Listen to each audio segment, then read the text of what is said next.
appreciate you being here.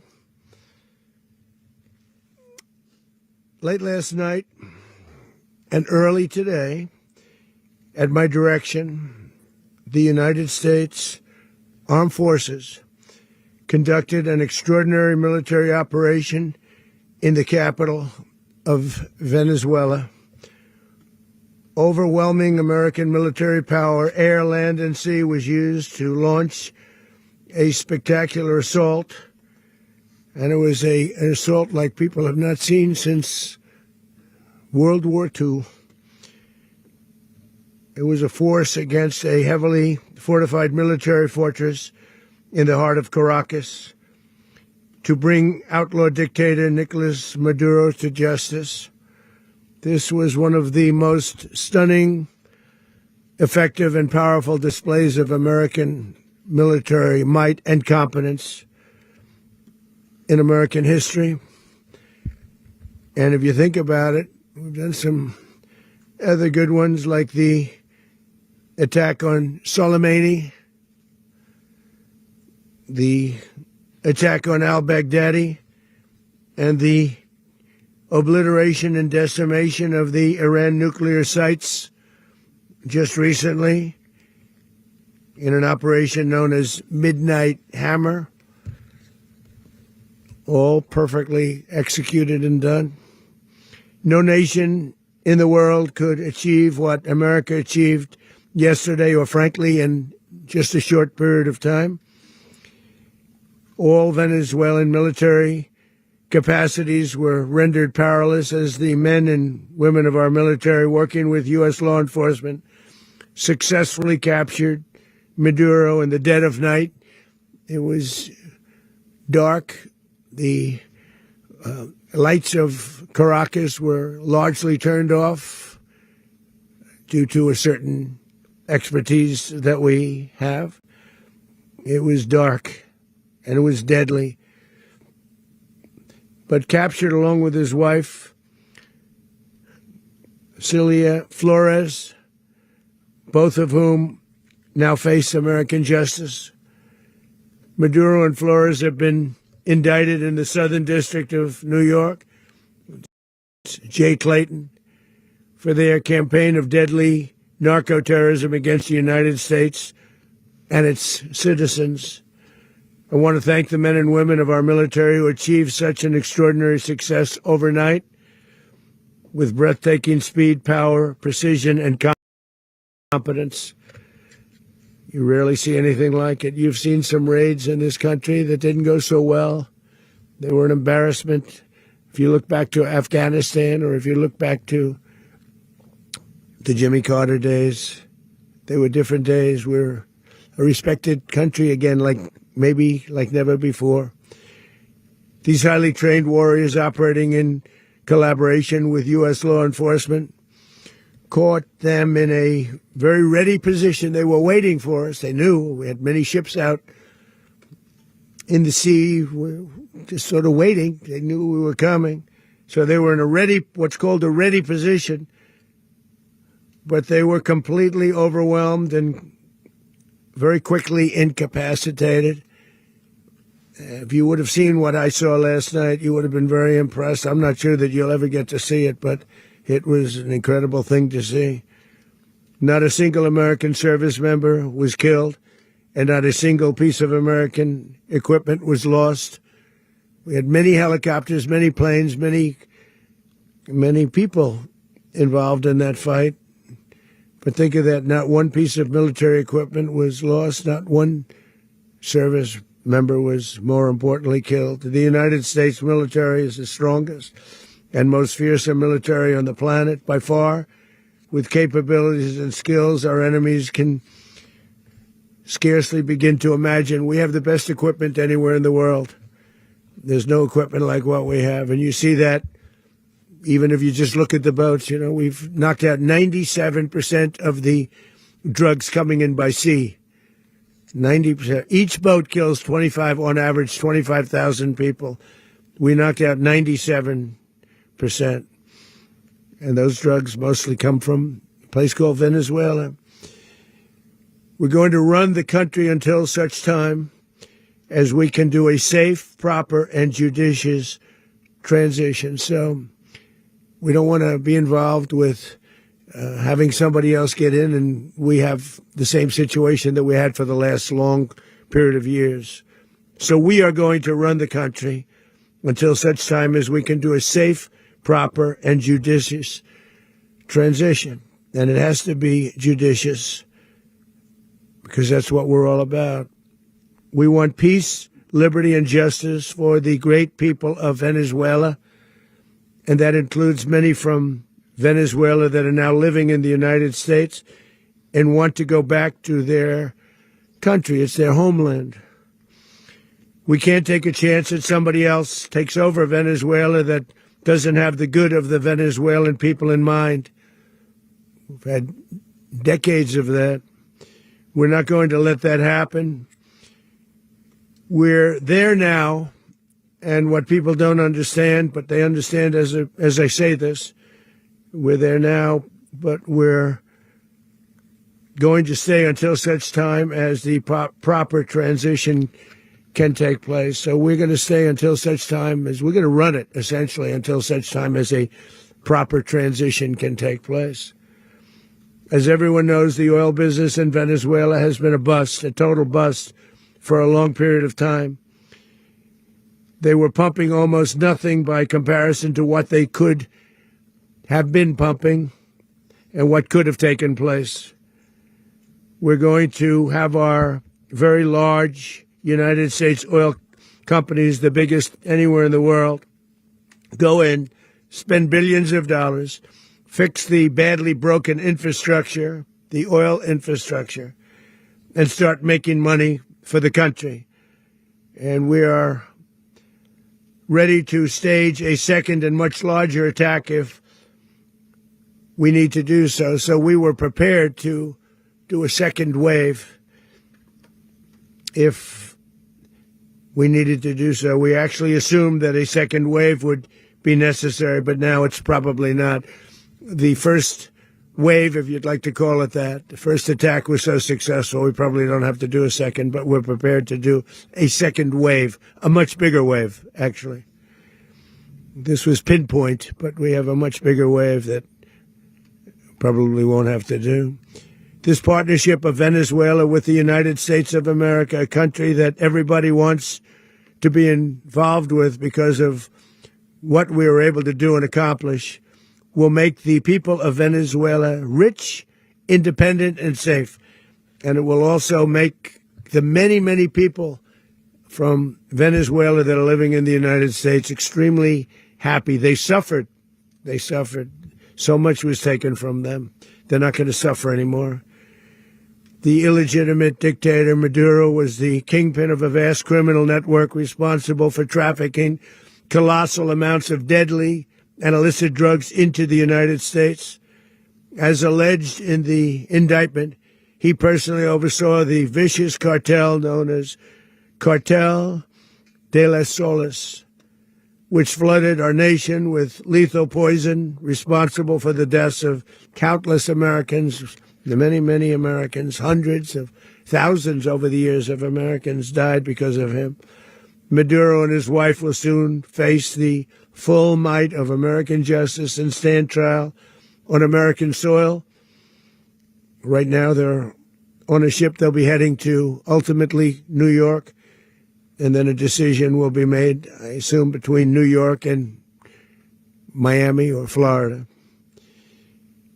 But we have people where the overwhelming evidence of their crimes will be presented in a court of law. And I've seen it. I've seen what we have. It's both horrible and breathtaking that something like this could have been allowed to take place.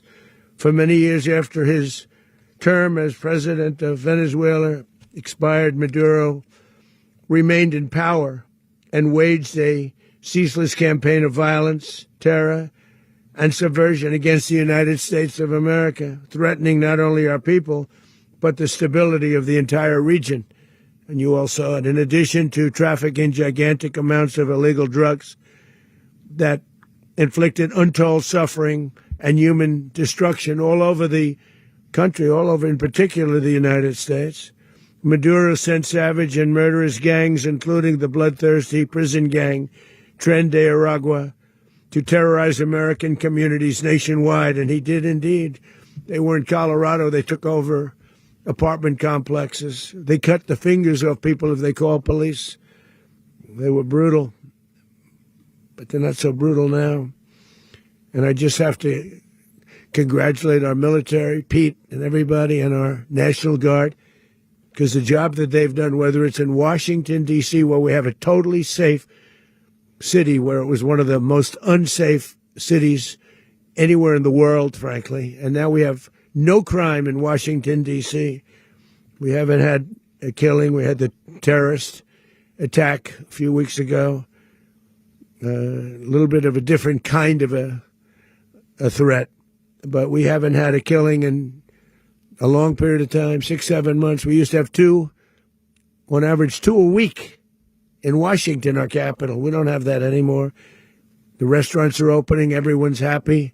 They're going, they're walking their daughters, they're walking their children, their wives. They walk to restaurants. Restaurants are opening all over Washington, D.C.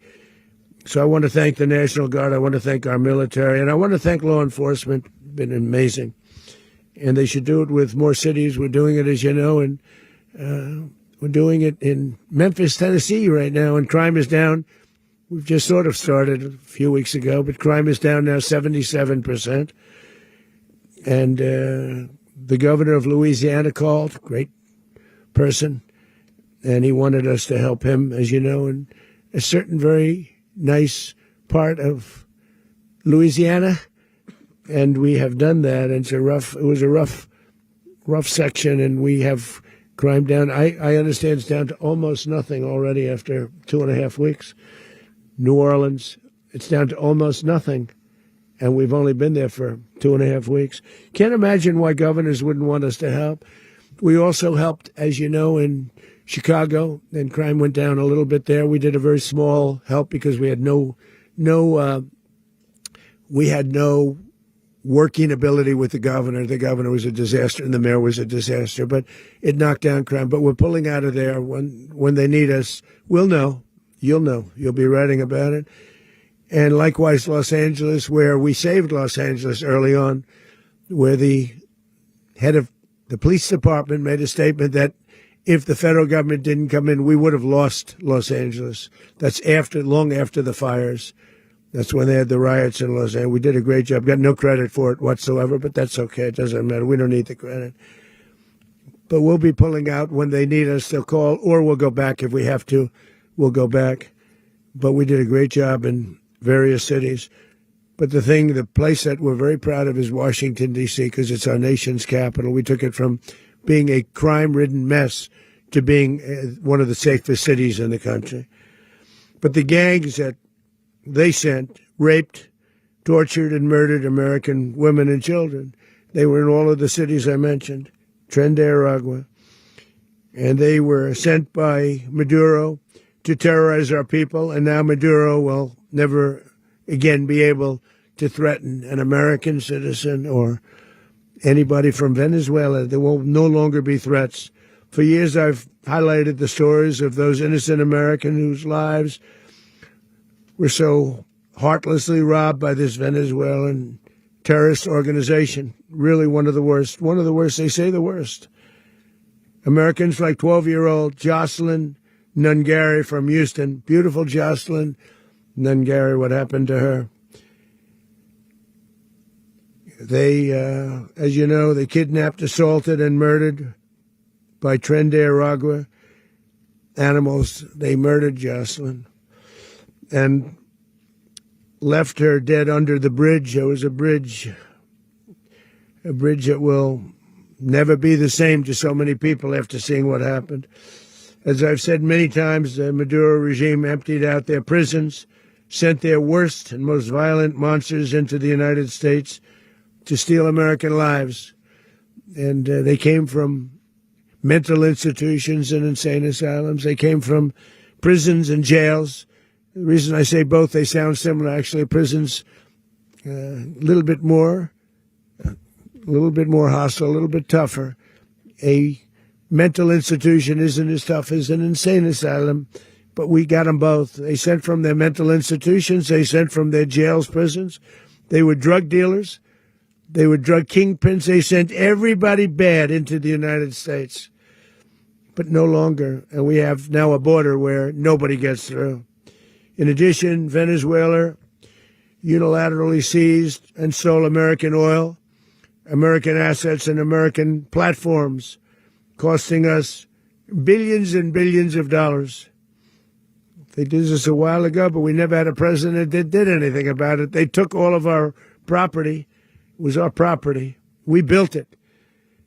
And we never had a president that decided to do anything about it. Instead, they fought wars that were 10,000 miles away. We built Venezuela oil industry with American talent, drive, and skill, and the socialist regime stole it from us during those previous administrations, and they stole it through force. This constituted one of the largest thefts of American property in the history of our country. Considered the largest theft of property in the history of our country. Massive oil infrastructure was taken like we were babies, and we didn't do anything about it. I would have done something about it. America will never allow foreign powers to rob our people or drive us back into and out of our own hemisphere. That's what they did. Furthermore, under the now deposed dictator Maduro, Venezuela was increasingly hosting foreign adversaries in our region and acquiring menacing offensive weapons that could threaten U.S. interests and lives. And they used those weapons last night. Potentially in league with the cartels operating along our border. All of these actions were in gross violation of the core principles of American foreign policy, dating back more than 2 centuries, and not anymore. All the way back, it dated to the Monroe Doctrines, and the Monroe Doctrine is a big deal, but we've superseded it by a lot, by a real lot. They now call it the Donroe Document. I don't know. It's Monroe Doctrine. We sort of forgot about it. It was very important, but we forgot about it. We don't forget about it anymore. Under our new national security strategy, American dominance in the Western Hemisphere will never be questioned again. Won't happen. So just in concluding, for decades, other administrations have neglected or even contributed to these growing security threats in the Western Hemisphere. Under the Trump administration, we are reasserting American power in a very powerful way in our home region. And our home region is very different than it was just a short while ago. The future will be, and we did this in my first term. We had great dominance in my first term, and we have far greater dominance right now. Everyone's coming back to us. The future will be determined by the ability to protect commerce and territory and resources that are core to national security. These are core to our national security.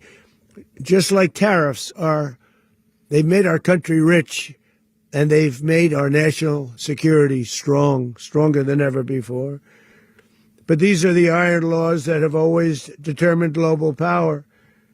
And we're going to keep it that way. We will secure our borders. We will stop the terrorists. We will crash the cartels, and we will defend our citizens against all threats, foreign and domestic. Other presidents may have lacked the courage or whatever to defend America, but I will never allow terrorists and criminals to operate with impunity against the United States. This extremely successful operation should serve as warning to anyone who would threaten American sovereignty or endanger American lives. Very importantly, the embargo on all Venezuelan oil remains in full effect.